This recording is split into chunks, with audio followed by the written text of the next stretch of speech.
Excelentíssimos representantes da mesa que aqui esteve antes e que eu registro com muito apreço que aqui continuaram connosco, minhas senhoras e meus senhores, bombeiros. Antes de começar, agradeço com alguma emoção à Escola Nacional de Bombeiros o me ter feito o convite para aqui estar.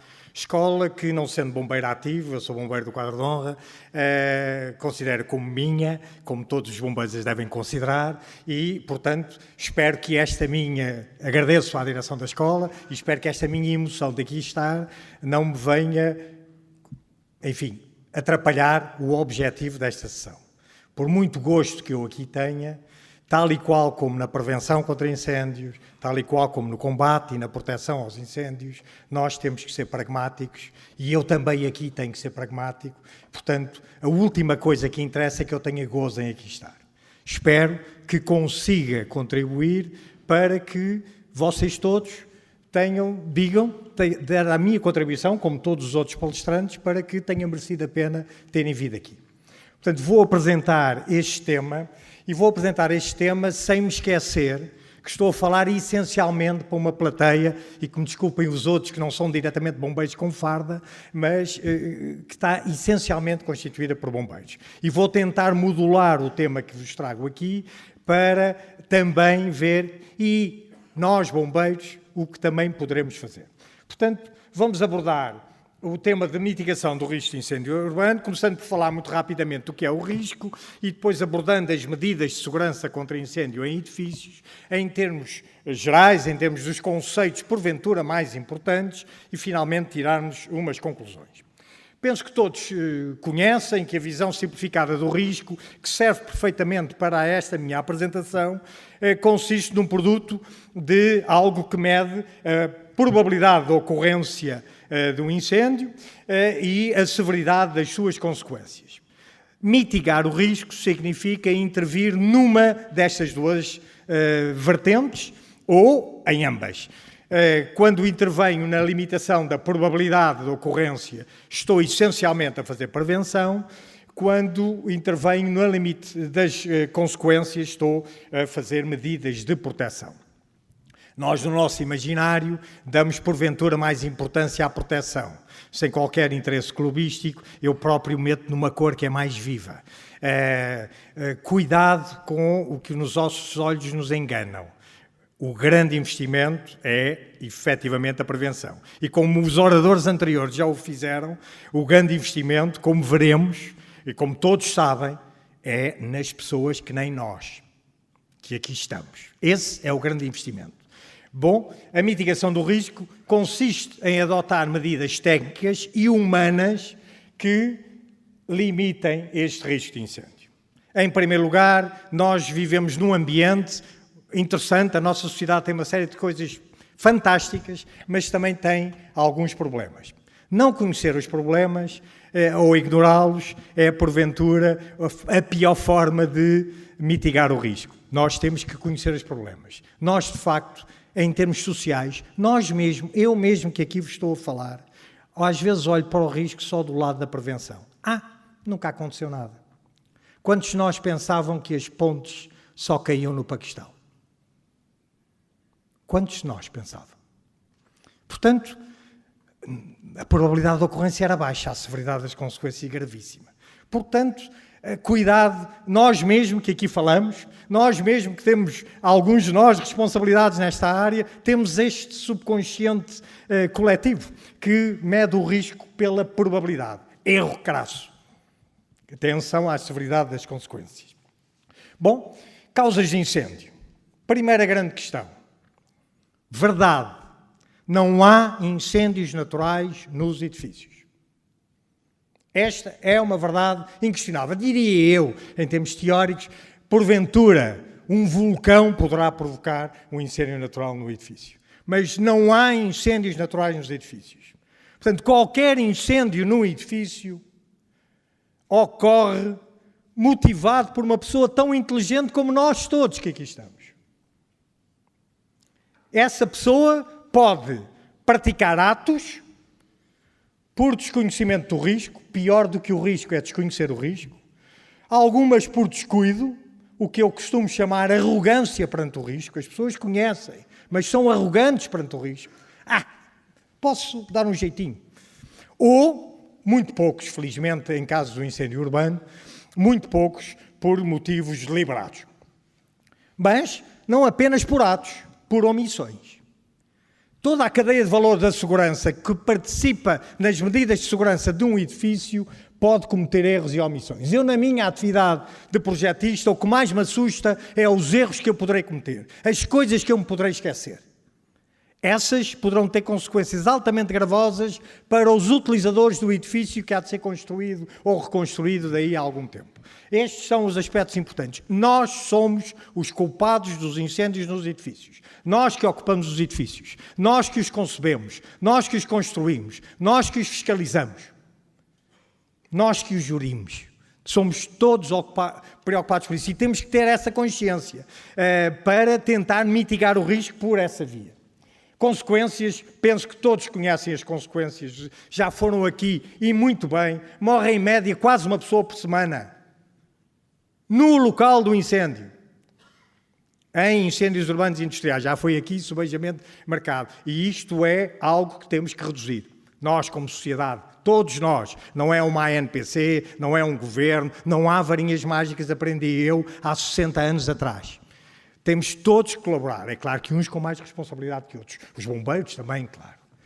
Bom, quais são os fatores de risco de um edifício? Temos, essencialmente, características do edifício e das suas instalações técnicas. A altura, esta é emblemática. Os edifícios altos.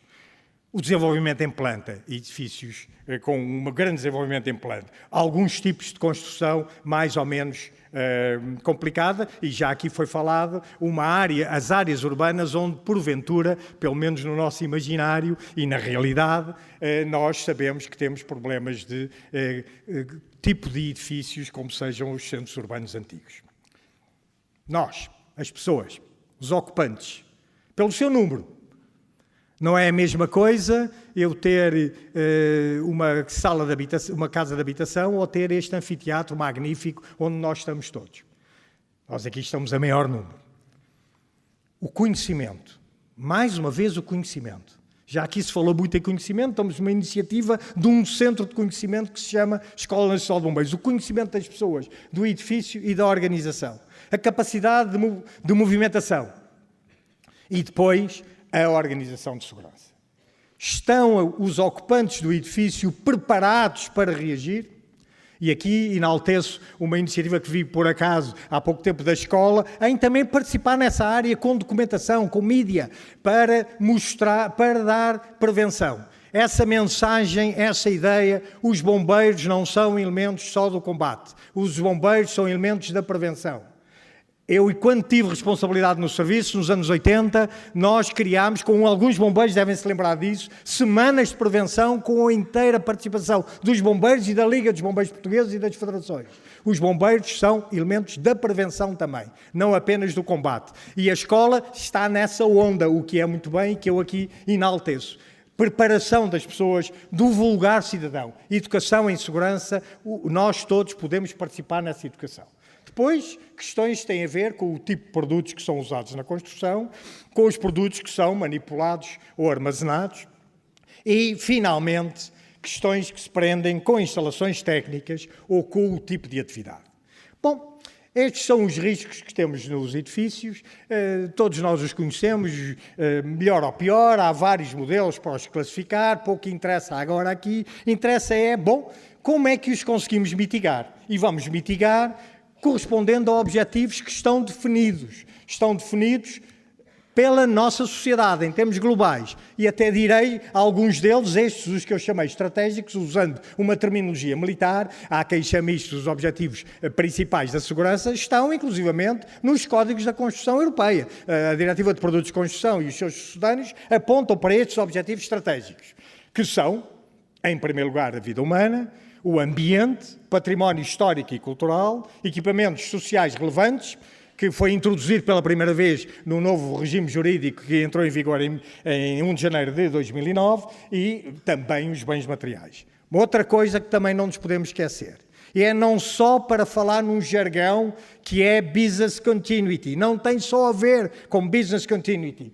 Garantir a missão das empresas e das instituições é um objetivo de nós todos como sociedade. Não quer dizer que os regulamentos apontem para isso diretamente. O Estado tem que pugnar pela vida humana e pelos outros objetivos, mas todos nós temos que os garantir. Eu, quando era bombeiro, nos anos 60 e 70, vi pessoas a chorar com fábricas deitadas abaixo por incêndios. A minha zona tinha uma série de fábricas e fui a muitos incêndios. Às 8 da manhã chegavam os trabalhadores numa situação social não tão gravosa como a que temos hoje, e via homens e mulheres a chorar porque as fábricas estavam arrasadas e eles sabiam qual era o seu destino.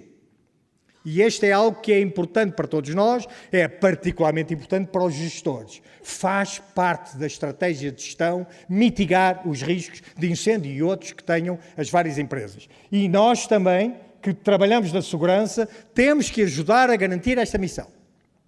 E isto é algo importante. É claro que o regulamento não tem que tratar disto, logicamente. Depois, há os objetivos táticos. Táticos que são também conhecidos por todos. Eu leio estas frases e costumo muitas vezes dizê-las de derrota em derrota. Vamos andando. Primeira questão. Reduzir os riscos de eclosão de incêndio. Se ocorreu um incêndio, há um erro. Há um erro, pelo menos, praticado por uma pessoa. Sempre que os bombeiros que aqui estão intervêm num socorro, seja ele qual for, é porque houve alguém que cometeu um erro. Ou, no caso de acidentes que possam ter origens naturais, a natureza, nós não conseguimos controlar a manifestação de um determinado risco natural. Mas, tipicamente, depois, a outra ideia a seguir é, bom, se apareceu um incêndio, matemos o incêndio à nascença. Limitemos as suas consequências no espaço e no tempo. Sempre estas duas questões estão ligadas à segurança, espaço e tempo. Limitar a propagação de incêndio, usando uma terminologia dos bombeiros, circunscrever ao espaço mais curto o incêndio. Promover a segurança das pessoas em risco. Reparem, se não conseguimos fazer isto, vai haver pessoas em risco seguramente, vai haver... Portanto, nós estamos a ir... Em termos da segurança de um edifício, estamos a acumular erros. E depois, facilitar a intervenção dos bombeiros. Mal de nós se os bombeiros tiverem que intervir num incêndio no edifício para fazer salvamentos. É claro que se tiverem, intervirão com certeza, é a primeira prioridade logo após o reconhecimento, como todos sabem. Mas, muito bem, mas isto significa que tudo a montante falhou. Não apenas a ocorrência do incêndio, mas todas as outras medidas, de certa maneira, falharam. Bom, e as medidas de segurança são classificadas em medidas passivas e ativas, penso que todos têm esta noção. Passivas devem estar permanentemente presentes e muitas vezes têm outras funções no edifício, e ativas são especificamente tratadas para abordar o risco, para mitigar o risco do incêndio de uma forma efetiva, sendo medidas que, por exemplo, não são aplicáveis no dia-a-dia do edifício. Temos aqui alguns exemplos, mas mais importante do que falar em passiva e ativa, que é uma terminologia que já entrou no nosso espírito há muitos anos, de todos nós, eu gosto mais de falar de medidas de natureza física e medidas de natureza humana, ainda que, numas e noutras, haja medidas passivas e ativas. Quanto às condições físicas de segurança, é conhecido que elas passam por 3 vertentes: disposições construtivas, segurança ligada com as instalações técnicas dos edifícios, ainda há pouco aqui foi mencionada a situação de uma instalação de gás, e sistemas e equipamentos de segurança. Quanto às condições humanas, temos tudo o que tem a ver com a organização e gestão da segurança dos edifícios. As pessoas hoje usam o jargão medidas de autoproteção. Este nome foi propositado. Muitas vezes perguntaram porquê é que alguém se lembrou deste nome. Este nome é propositado para passar uma mensagem. É a responsabilidade do utilizador do edifício. É a responsabilidade de quem gera o edifício. Não é responsabilidade do Estado, dos bombeiros, dos fiscalizadores. É a responsabilidade de quem usa o edifício garantir a sua autoproteção. Mas, em termos gerais, são medidas de organização e gestão da segurança. E estas medidas, podemos dizer, bom, são todas importantes? São. Para mim, isto bem sei que é uma frase porventura um bocado estranha, mas para mim a medida de segurança mais importante, de facto, se pensarmos todos bem, é que não estiver presente quando for preciso. Essa é a medida de segurança mais importante. Quando houver um acidente e a medida que falhar, é a mais importante. Bem-vindos ao mundo da segurança. O mundo da segurança é comandado pelo mais fraco, como toda a gente sabe. O que falha é que determina o sucesso ou não. Tudo o resto são meios. Tudo o resto pode ter integrais triplos. Tudo o resto pode ter teorias fantásticas. Mas no dia da verdade, quando houver o problema, a medida de segurança que é mais importante é que não estiver lá. Imaginem os vossos airbags dos vossos carros. Durante o dia-a-dia não tem importância nenhuma. Se ele não atuar quando for preciso, aí então é realmente importante. Essa é que é a medida de facto importante. Claro que estou a tentar provocar-vos, depois teremos eventualmente algum debate. Portanto, todas as medidas de segurança são importantes, de uma ponta à outra. Até esta. E esta? Não é importante a localização dos edifícios? Claro que é. E é importante porquê? Prontidão para o socorro. Mas esta imagem é altamente distorcida. Falta aqui o quê? Prontidão para o socorro significa meios materiais no local, mas significa, acima de tudo, as equipas de intervenção para poderem atuar com o conhecimento e com as capacidades de intervir no local. E este é um aspecto de organização do território, onde ainda temos muitos passos a dar. Todos nós. E não se faz assim.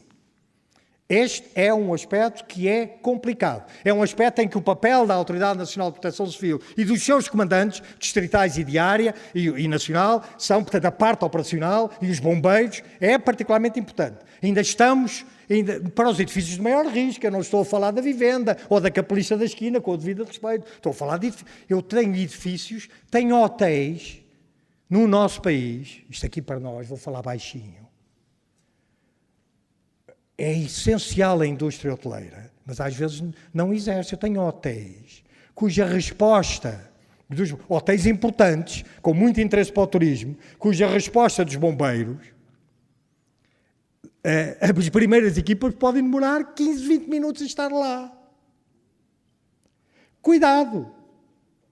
Nós neste país já tivemos a nossa hotelaria do Algarve, eu muitas vezes refiro isso, se calhar muitos já me ouviram dizer isso, salva pela ETA. Anos 70. Morreram 2 irlandeses intoxicados por gás num apartamento, o que motivou que depois daí para a frente, até hoje, os apartamentos turísticos não possam usar o gás. Morreram intoxicados por monóxido de carbono. Os nossos amigos espanhóis, da concorrência, neste caso, são nossos irmãos, vizinhos, mas são nossos concorrentes no turismo. Disseram às agências de turismo de todo o norte da Europa: vocês vão para Portugal para morrer intoxicados por CO.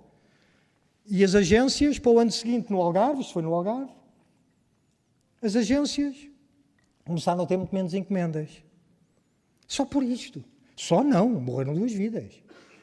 Perderam-se 2 vidas. Já não é só, é muito importante. Felizmente para nós, infelizmente diria eu, mas nós isso não conseguimos controlar, a ETA pôs em Valência na primavera seguinte uma bomba. Na altura ainda havia a ETA ativa. Reparem a ironia desta situação. Eu dou muitas vezes este exemplo. A ironia desta situação. Cuidado, não basta dizer que uma indústria é importante, ela tem que exercer. Ela tem que ser de facto importante. E a importância passa pela qualidade e a qualidade tem a ver com a segurança. E este é um aspecto importante. Acessibilidade, há regras de acessibilidade que estão no regulamento. Bom, então, e os centros onde essa acessibilidade não é possível? O que fazemos? Bom, aí o papel dos bombeiros e dos seus responsáveis operacionais, aos vários níveis, é crítico. Se eu tenho uma limitação, eu tenho que reagir a essa limitação. A última coisa que eu tenho que fazer é carpir que tenho essa limitação. É uma realidade. É tão real como ser português. É tão real como o magnífico sol que nós temos. Temos esta limitação. Então temos que planear previamente. Também aqui foi dito. Nos anos 80 surgiu pela primeira vez o termo plano prévio de intervenção. Eu sei que sou injusto ao dizer isto porventura para muita gente. E peço desculpa por isso. Mas ainda está muito longe de estarem concretizados planos prévios de intervenção pelos meus queridos bombeiros de todo o país, em muitas zonas de risco. E isso é crítico. O planeamento prévio, o termo prévio aqui é porque os bombeiros fazem o planeamento das intervenções quando chegam ao local do sinistro, por isso é que se usa um aparente pleonasmo, para quem não é bombeiro, planeamento prévio, o planeamento é sempre prévio, obviamente, mas neste caso é antes do planeamento que o primeiro comandante de operações de socorro faz quando chega ao teatro de operações. Antes desse plano de ação que ele estabelece, há que fazer antes. E isto é crítico. Questões que, por exemplo, nos florestais, de alguma maneira, têm vindo a ser resolvido. E eu pergunto, e por que não nos urbanos? Parece que as intervenções dos oradores anteriores dizem que merece a pena ser urbano. Porventura estou a ser injusto, porque há alguns sítios onde há planeamento prévio razoável. Mas isto não pode funcionar na base do fulanismo nacional. Nós temos que ter uma organização sistematizada. Este fulano é interessado, isto funciona bem, aquele fulano ou cicrano não é interessado, funciona mal. Infelizmente, é um defeito que todos nós temos. Eu também, eu não estou aqui a dizer que... Agora, tocar nestes pontos acho que é crítico. Faixa de operação para veículos escadas. Eu estou-vos aqui a mostrar um exemplo de um plano de urbanização. Novo, real, isto é uma cena da vida real, em que estão aqui marcadas as faixas de operação possíveis para os veículos escada, antes de ser construída a primeira rua. Era assim se a vida fosse quadrada, felizmente que não é, felizmente que a vida não é quadrada. Se a vida fosse quadrada, isto era assim, devia funcionar. Agora, nós temos uma herança, magnífica herança, devo dizer, que temos que manter e temos que reagir a ela e não andar, digamos... Depois, não esquecer que tudo isto tem a ver com facilitar a intervenção dos bombeiros. Pergunto, e os bombeiros sabem antes... Outra vez a questão do planeamento prévio, ou só sabem quando lá chegam? É bom que saibam antes. É bom que estejam avisados antes. Portanto, outras questões têm a ver com a posição dos edifícios entre si, o relacionamento dos edifícios entre si. Mais uma vez, temos problemas quando temos edifícios fracos e edifícios fortes. O que é que isto quer dizer? Nos centros urbanos antigos, já aqui foi referido esse facto, eu tenho um edifício de voluto que é uma fragilidade grande, e depois tem outro edifício ao lado com vida, com vidas. E, portanto, há que ver o que fazer, e aí, muito bem, realço, não vou repetir as palavras que foram aqui ditas pelo Sr. Representante do Secretário de Estado, as forças vivas locais têm que trabalhar nisto também. Bom, continuando, o abastecimento de água para os veículos dos bombeiros. Esta é uma questão que pouca gente liga. Nós, socialmente, ainda estamos muito atrasados. Está agora a ser revisto este regulamento. É algo que é preocupante. É à altura que os bombeiros, a escola também, olhem para o abastecimento de água, para o combate a incêndios e olhem para eles com olhos de ver. Nós, em algumas infraestruturas críticas, podemos ter algumas limitações. Como fazer em algumas pontes? Como fazer não sei onde? Agora, o que não é admissível é haver um incêndio a 20 metros de um rio caudaloso, que nem o Rio Tejo, e eu poder dizer não há água. Portanto, isso aconteceu nos anos 60. Eu assisti a isso, nos meus tempos de bombeiro. Não há, porque é impossível. Nós temos que prever soluções, mesmo nos sítios onde a infraestrutura urbana não seja razoável. Depois, a questão da resistência ao fogo. As funções de suporte do edifício. Não é suposto que o edifício entre em colapso durante um incêndio, digo eu, mas para isso é preciso que haja garantias. E os bombeiros bem sabem que têm que ver os indícios quando estão a combater um incêndio urbano de uma forma ofensiva, têm que, o comandante das operações de socorro, primeiro responsável pela segurança dos bombeiros, tem que olhar para a estabilidade ao fogo e perceber se tem que continuar com a estratégia ofensiva ou tem que mandar o pessoal retirar e trabalhar com a estratégia defensiva e, portanto, de fora do edifício. Naturalmente que isso tem a ver com, na nova regulamentação e na regulamentação mais recente, não apenas nesta última, seria altamente injusto dizer isso, na regulamentação mais recente, desde há uns 20 anos, que há exigências de estanquidade de isolamento térmico e de resistência ao fogo, nomeadamente, no passado eram chamadas por estabilidade ao fogo, para-chamas, corta-fogo, hoje têm nomes normalizados para toda a Europa, que são estes. E este é um aspecto importante das medidas de segurança, é um aspecto que tem muito a ver com a intervenção dos bombeiros. Os escalões de tempo que são indicados para os elementos estruturais, isto é minutos, função das categorias de risco, não tem a ver com a evacuação do edifício. Tem a ver com a intervenção dos bombeiros. Este tempo está definido na lei, não por causa da evacuação do edifício, mal de nós, se o edifício demorasse 2 horas a ser evacuado. Por exemplo, um centro comercial com mais de 5.000 pessoas, num centro comercial com mais de 5.000 pessoas, por exemplo, que é uma 4ª categoria de risco, nós assumimos que o incêndio pode ser complexo e que os bombeiros possam até chegar a ter um incêndio dominado, controlado não existe na nossa terminologia, control é a tradução à letra do inglês, os bombeiros bem sabem, os incêndios são circunscritos, são extintos e são dominados e são extintos. Portanto, quando já não há agressão térmica à estrutura, portanto, quando os bombeiros estão praticamente a passar por uma fase de rescaldo no edifício. Até lá, a estrutura terá que se aguentar. Porque, senão, o que temos é isto. Pura e simplesmente, o colapso do edifício. E este é um aspecto importante em que os comandantes das operações de socorro têm que estar muito bem sensibilizados para perceber os sinais e, se for caso disso, passar da estratégia ofensiva para a defensiva, ou pelo menos parcialmente, em algumas partes dos edifícios. Suporte de coberturas, por exemplo, é um aspecto complicado. A resistência ao fogo dos elementos estruturais evita o colapso, limita o número de pessoas afetadas, neste caso, eu diria, combatentes do incêndio, bombeiros, e limita a área que possa ser afetada pelo incêndio. Outros aspectos têm a ver com os equipamentos de segurança.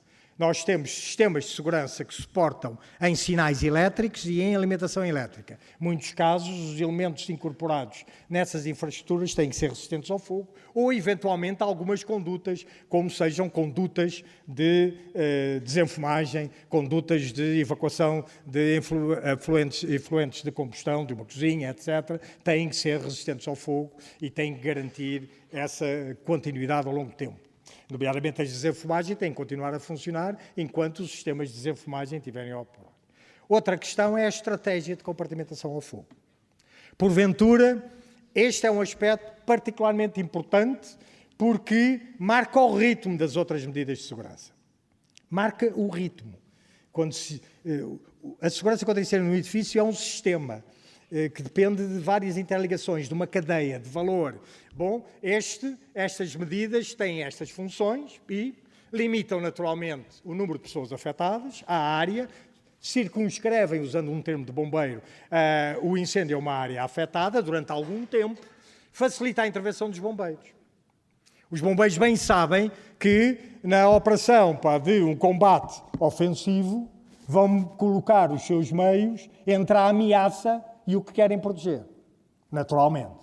E o que estão a fazer, aliás, no defensivo também o farão, mas estou a falar dentro do edifício, porque a compartimentação está dentro do edifício. Usam as barreiras de compartimentação ao fogo como elementos importantes na sua tática de operação no combate a incêndio. E, portanto, é importante que as conheçam, em especial nos edifícios mais emblemáticos, de maior risco. Porque nesses, uma das coisas a apreciar quando fazem um plano prévio de intervenção é onde é que estão as fronteiras resistentes ao fogo. Onde é que estão as escadas protegidas? Onde é que estão esses aspectos? Porque são estacas da sua intervenção. É a partir daí que eles irão seguramente intervir. Posicionam os meios entre a ameaça e os bens a proteger, como eu vos disse. Mas lançam as operações de combate a incêndio a partir das fronteiras de fogo. Para que é que serve uma câmara corta-fogo? Uma câmara corta-fogo, muita gente... É pena porque alguns dos projetistas não têm um conhecimento tão bom de como é que os bombeiros intervêm, não é preciso que tenham sido bombeiros, mas devem saber como é que os bombeiros intervêm, porque senão podem cometer alguns erros de projeto. Eu tive essa facilidade porque fui bombeiro, mas não é preciso que tenham sido bombeiros, mas têm que saber como é que os bombeiros intervêm, que tipo de material é que usam, quais são as angústias que têm ao combater um incêndio, angústias entre aspas. Isso é crítico.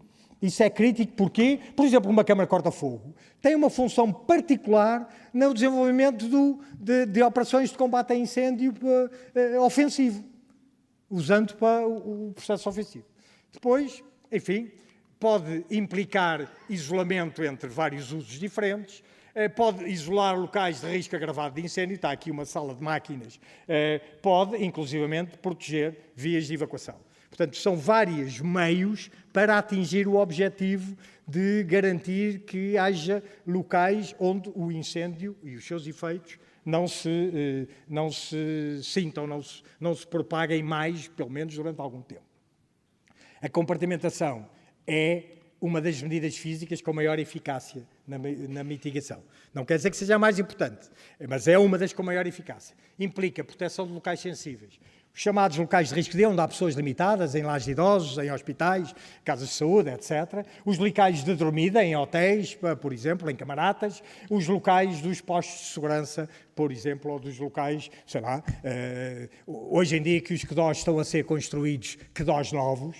É interessante verificar, felizmente, pela primeira vez começam a aparecer QDOS que têm os locais de risco F, que é o seu centro nevrálgico de operações, tratado como um local de risco F, porque os outros estão em edifícios existentes. E, portanto, é assim, é a realidade.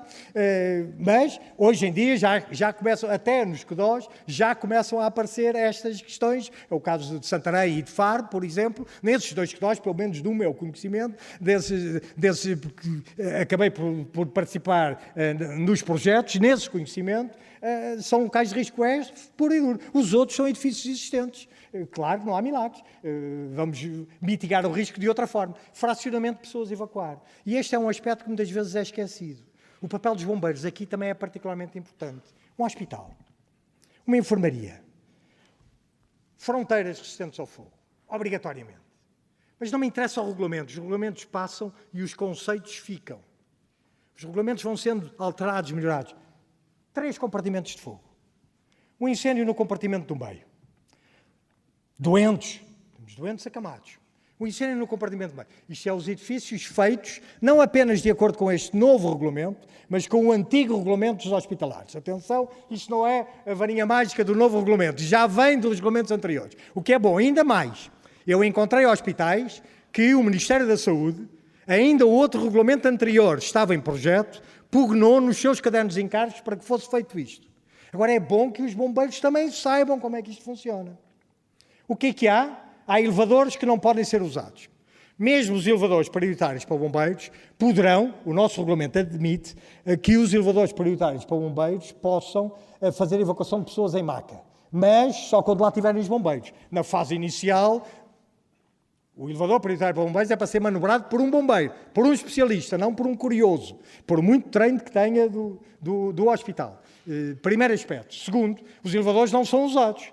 Bom, as pessoas que se deslocam normalmente, que os médicos dizem, os doentes deambulantes, é um termo um bocado exótico, mas é o que eles normalmente usam, os doentes deambulantes vão pelas escadas. Os doentes e os outros deambulantes que não façam parte da equipa de evacuação. Mas não chega. E os doentes que estão acamados e os doentes que estão apoiados vão evacuar para os compartimentos anexos. E isto aguenta, idealmente, teoricamente, 30 minutos. Porquê 30 minutos? Porque é suposto, quando os bombeiros chegarem, ou conseguirem resolver o problema. Estou a admitir que a equipa de primeira intervenção do hospital não conseguiu resolver o problema. Os bombeiros resolvem o problema, ou o comandante das operações de socorro decide outra estratégia de evacuação. Isto é uma ferramenta, como muitas outras, que é colocada nos edifícios. As medidas de segurança, de natureza física, que estão na fase inicial dos edifícios, que é decisiva, mas é a menos importante, os projetistas, os construtores, os instaladores, quem faz a fiscalização das condições de segurança, a montante no projeto, nas vistorias, até aí, até o edifício ser aberto, o papel de toda essa gente, sejam entidade fiscalizadora, seja quem for, é apenas um. Entregar ao utilizador do edifício ferramentas para ele gerir, que lhe conferem segurança no uso do edifício. Pois compete ao gestor do edifício usar essas ferramentas convenientemente. Portanto, até à vistoria, inclusive, até esse ato técnico, quando se pode dizer, sim senhor, passe a licença de utilização, o papel de todos os que trabalharam até aí, milhares de pessoas, o papel desses milhares de pessoas, todas elas importantes, a segurança é ditada pelo mais fraco, todas elas importantes, essas pessoas é entregar uma ferramenta. É preciso que o dono de obra, quem recebe o edifício, perceba essa ferramenta. É preciso que depois faça as medidas de organização e gestão de segurança para, depois de perceber a ferramenta que tem, usar essa ferramenta. Portanto, outros casos, nos armazéns, fracionar cargas de incêndios elevadas, é normal, muitas vezes o próprio regulamento pode não impor compartimentação ao fogo, depende do tipo, do tipo do armazém, isolamento de canalizações e condutas, por exemplo, vários tipos de proteções, porque não adianta dizer que o objetivo não é ter uma parede resistente ao fogo, nem uma porta resistente ao fogo. Isso é um meio. O objetivo é ter um elemento construtivo que cumpra a função de isolamento térmico e de estanquidade, se houver um incêndio num local, durante um certo tempo não se passar para outro.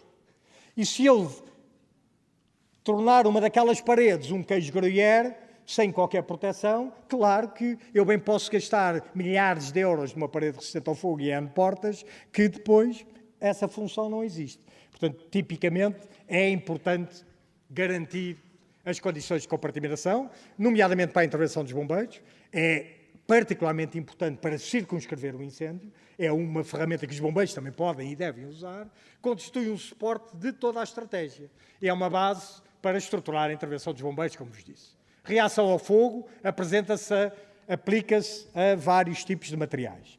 E tem a ver com os materiais não contribuírem negativamente para a propagação ou para a intensificação do incêndio, ou mesmo para a sua eclosão.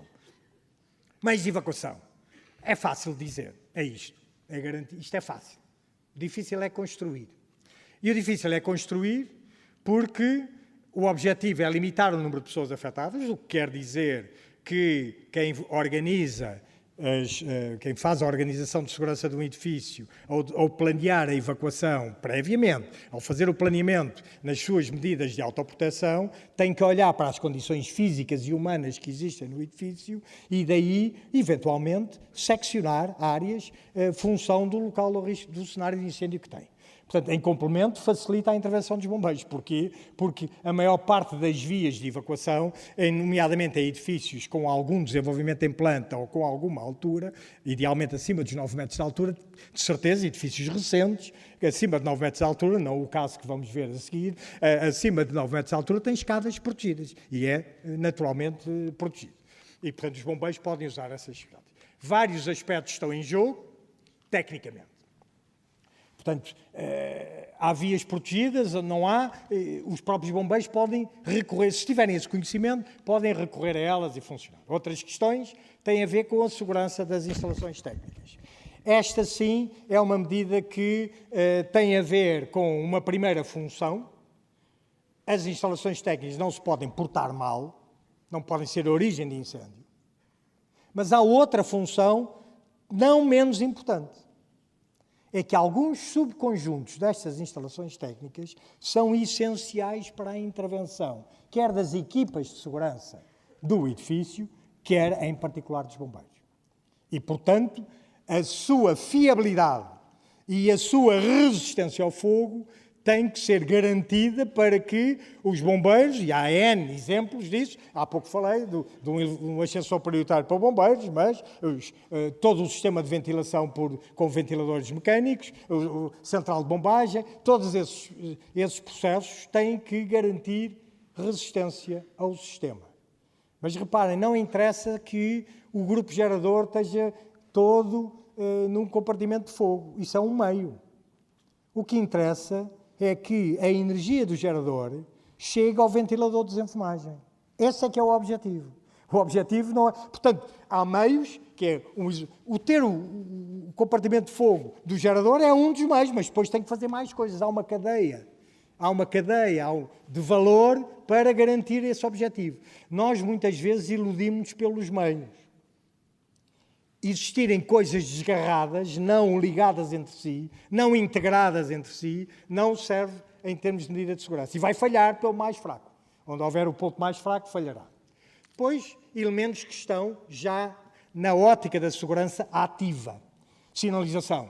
Portanto, ela só vai funcionar, os sinais de evacuação que aqui temos, só funcionará naturalmente se houver uma emergência. Eles estão lá, têm que estar aqui permanentemente. Eliminação de emergência também. Eu vou passar rapidamente. Sistemas automáticos de detecção de incêndios. A principal função deste sistema é dar um alarme precoce, nomeadamente em locais onde não há pessoas ou que estão abandonados. Este anfiteatro, o sistema de detecção, não tem nenhuma importância nesta altura. Está cheio de gente. Se houver um foco de incêndio aqui, vos garanto que qualquer um de nós sente esse foco de incêndio muito antes do sistema de detecção. Agora, quando ele estiver abandonado e tiver outra iniciativa aqui ao lado, este não tem ninguém e há aqui um foco de incêndio, é bom que as pessoas que estejam aqui ao lado saibam que estão em risco. Pior do que o risco é o desconhecimento do risco. E para saber que se tem o risco, a principal função é dar o alarme. A estratégia de alarme no edifício é crítica. É confrangedor ver, eu muitas vezes dizia na escola, quando ainda passavam os chefes do batalhão e do regimento pela escola há uns anos atrás, nos cursos que dávamos de segurança contra incêndios na época, depois as regras mudaram, mas nessa altura eu dizia aos chefes, eu chego a um hotel e vejo muito, faço uma análise se as medidas, se existe, na altura falava-se do plano de emergência e está a funcionar bem, de uma maneira muito simples. Chega quem está na recepção e pergunta, olha aquela caixinha ali, o que é? Ah, é uma central de detecção. Ótimo. Então, e aquela luzinha acendeu-se e aparece esta mensagem. O que é que o senhor faz? Cruzava-me com a senhora que está a mudar os quartos no hotel. A mudar as camas. Olha, minha senhora, diga-me lá, como é que é o som do alarme de incêndio? Se eles não souberem responder a estas perguntas elementares, bem podem ter o plano de a última maravilha do século. Outra vez temos um meio, até podem ter tido N formação, mas aqueles dois não passaram pela formação. Até podem ter feito 50 simulacros. Cuidado com o que nos escapa pelos dedos. Esse é o aspecto. Como eu vos dizia, na minha atividade o que me preocupa são os erros que eu possa cometer. E cometo-os como qualquer um de vocês, como qualquer pessoa. E esses erros podem ter gravidade. Não são voluntários, mas podem ter gravidade. Portanto, a principal função é o alarme. É claro que muitos deles dão um alerta aos bombeiros. Muitos outros dão comandos de uma panóplia de equipamentos, automatismos que estão concebidos e estão intimamente ligados com as medidas construtivas. Sistemas automáticos de detecção de gás é outro aspecto importante, seja o gás um gás perigoso. Os mais conhecidos são o gás natural e o gás propano e o ar propanado, mas, por exemplo, o gás sulfídrico, em alguns casos, e hidrogênio, noutros casos. Portanto, depende. Na atividade industrial aparecem muitos gases que estão em locais de risco C, que não são os gases que nós usamos nas nossas casas para aquecimento ou confecção de refeições. Ou gases perigosos por outros motivos. O caso do CO é, porventura, o mais emblemático. Controle de fumo. A estratégia de compartimentação e o que está definido em termos da solução de segurança de um edifício, estou agora a falar de um edifício novo, a solução de segurança de um edifício implica definir, eu não posso estar a exportar um incêndio deste cenário para aquele. Ou este espaço não pode importar incêndio daquele cenário. Portanto, isso é normalmente efetuado por um conjunto de questões que têm a ver com o jogo entre a compartimentação ao fogo e os sistemas de controle de fogo. Eles não vivem, são irmãos. São duas medidas que têm que viver uma com a outra, conjugadamente. O controle de poluição de ar, nomeadamente nos parques de estacionamento ou em algumas gases de transporte, diria rodoviário, ferroviário, já há poucos edifícios que tenham locomotivas diesel, mas há muitas estações rodoviárias que têm autocarros e aí é obrigatório também haver controle de CO, portanto, controle da poluição de ar. Depois, meios de primeira intervenção não são para usar pelos bombeiros, não quer dizer que os bombeiros não os possam usar pontualmente. O seu objetivo, e esta é uma imagem de marca essencial, é uma mensagem essencial, os utilizadores dos edifícios têm que saber usar estes meios. Não é suposto os bombeiros usarem. É claro que se chegarem lá e tiverem o meio, eventualmente poderão usar. E se o comandante decidir que, parafraseando o Sr. Bornacini, grande fogo, muita água, pouco fogo, pouca água, isto é, se tiver um incêndio pouco declarado, porventura poderão usar. O Sr. Bornacini nos anos 80, não é assim, Dr. Gomes? Portanto, tipicamente, isto é para os utilizadores do edifício. Eles têm que saber usar isto. E depois, os meios de segunda intervenção, também é outro aspecto crítico. Os bombeiros saberem, é uma coluna seca, às vezes não está a sinalizar. O regulamento é muito bonitinho, diz lá tudo, mas os edifícios antigos não estão feitos conforme o regulamento. Estão sinalizados se a rede é seca ou a rede é úmida. Está indicado onde é que ela vai. Os bombeiros fizeram esse reconhecimento. Isto é em edifícios com maior risco, eventualmente. Eu vou-lhe já calar. Vários sistemas automáticos de extinção, vários sistemas de cortina de água, isto é, proteção passiva. Foi o que falámos antes. Proteção passiva. Estão a ver de que é que estou a falar? Muito bem. É uma medida estruturante. Tão importante como as outras, mas é estruturante. O nosso raciocínio é estruturado com base nesta medida. Segundo aspecto, a intervenção dos bombeiros não a pode ignorar, porque ela pode ajudar bastante a intervenção dos bombeiros. Assim eles a conheçam, tenham feito algum reconhecimento prévio. Mas o termo passivo é muito ilusório. Porque estas portinhas têm que ter manutenção. A parede, se calhar, não tem. Por acaso até pode ter, porque se alguém se lembrar de fazer lá um buraco, eu tenho que o manter. Portanto, cuidado com o termo passivo. Nós às vezes usamos termos. Passivo não quer dizer que está ali imutável, que nem as pirâmides do Egito. Passivo precisa de manutenção. E o regulamento prevê, e a ANPC inspeciona, logicamente, nas inspeções regulares, avalia do cumprimento dessa proteção ativa. Uma panóplia é indissociável da proteção passiva. Proteção passiva é como o meu esqueleto. Importante para eu estar de pé. A proteção ativa é como os meus músculos e tendões. Só funciona no meu esqueleto, não funciona no vosso, de certeza. Está feita para o meu esqueleto. Meio ao mal é assim. Bom, esta é a proteção passiva. Mas para eu ficar em pé não basta ter músculos e ter esqueleto. Posso cair e ficar desmaiado ou estar em coma. Preciso ter o sistema nervoso central a funcionar. E o sistema nervoso central, meus amigos, em segurança contra incêndios, chama-se autoproteção. Organização e gestão da segurança. Não queremos ter edifícios em coma. Não queremos ter edifícios desmaiados.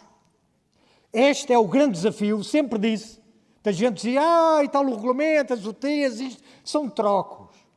O grande desafio para todos nós deste regulamento é pôr as medidas de autoproteção. E não é fácil. E não depende da ANPC, não depende só dos projetistas, depende de todos nós. É esse o desafio que temos. É deixar de ter edifícios em coma. Alguns coma profundo. Outros em coma induzido. Porque até lá têm os equipamentos todos para funcionar. Outros desmaiados. Se tiver uma ferramenta que nós fornecemos, se estiver avariada, atenção a isto. Nós, cada vez mais, e eu já estou velhote e rabugento, irrita-me ver as coisas a mandar nas pessoas. Irrita-me solenemente. Se pensarmos bem, nós todos temos a tendência de ser comandados pelas coisas. São burras todos os dias.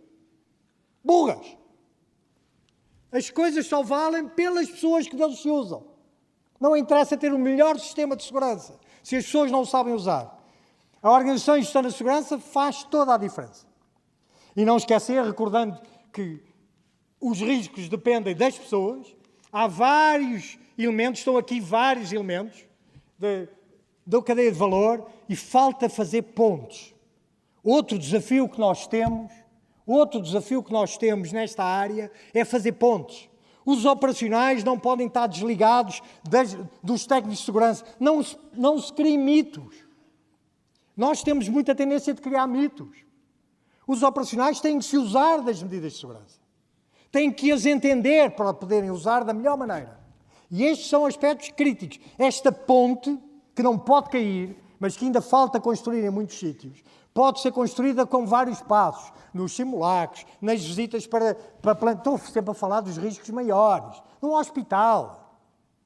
Não se esqueçam de uma coisa, em segurança não há azar, nem sorte. Isto é, quando eu meto ali o Euromilhões, publicidade à parte, é que pode haver sorte ou azar. Na segurança não há sorte nem azar. Ai, tivemos azar. Não, cometemos um erro. Esquecemos de alguma coisa. Falhamos. E a propósito de erro e de falha, isto já não funciona mais. É o tempo, Sr. Engenheiro. É mesmo para acabar, mas não consigo. Isto não...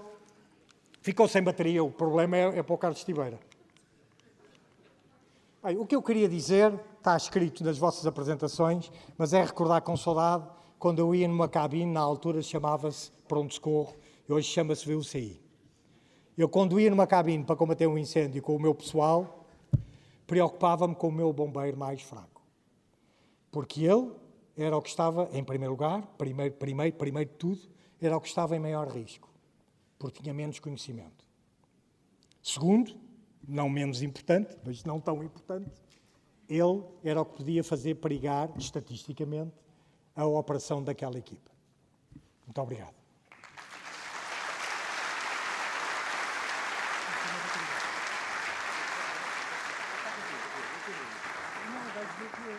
Muito obrigado, Sr. Engenheiro.